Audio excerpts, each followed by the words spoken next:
the cryptography is nothing but study of secure communication. Suppose if you want to send a message to your friend in a secret manner, how can you send it?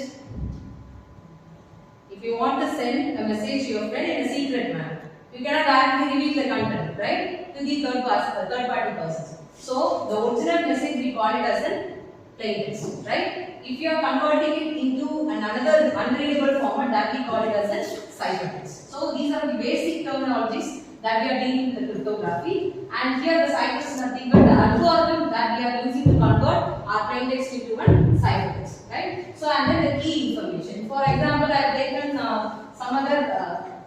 some other slide, we are going to have a various encryption techniques. So that encryption techniques we can classify into one substitution techniques as well as the transposition techniques. So when you take a substitution technique, suppose if you take a character, for example A, right? So that character will be replaced by the value 0. So accordingly up to Z will take 0 up to 25, right? Suppose we want to send a message to a friend, for example AN, for example AN, if I am taking a plain text AN, right? So and then we'll give a key value, for example we'll take a key value equivalent to 0. So we'll make use of make use of formula with the help of taking a value key value equivalent to 3. So we'll take a plain text A, the A will be replaced by the value 0, right? So 0 plus 3 and then mod 26. So why we are taking this as a mod 26 is that since we are having a 26 characters in the alphabet, right?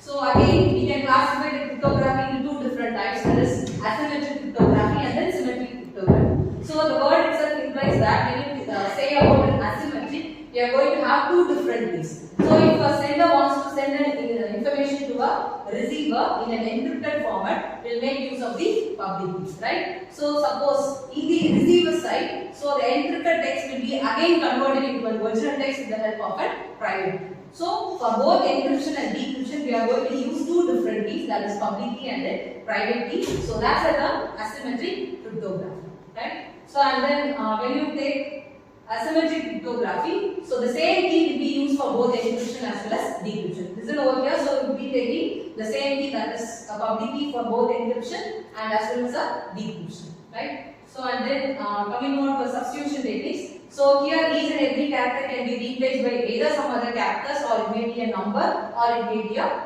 symbols. So and then when we come across a transposition technique, normally we will perform some sort of permutation on a message with us. So here in each and every technique will be having several classifications, right?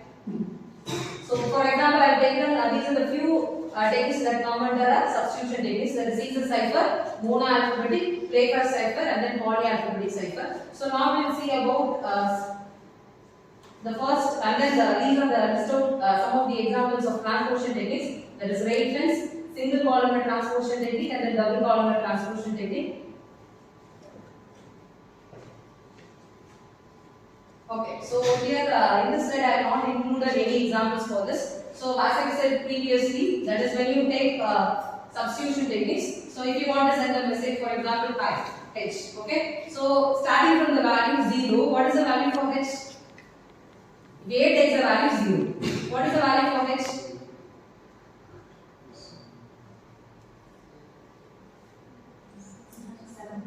7. Okay. So instead of, suppose if you want to send a secret message to your friend I, so instead of H you will replace with the value 7. Okay. And what's the value for I?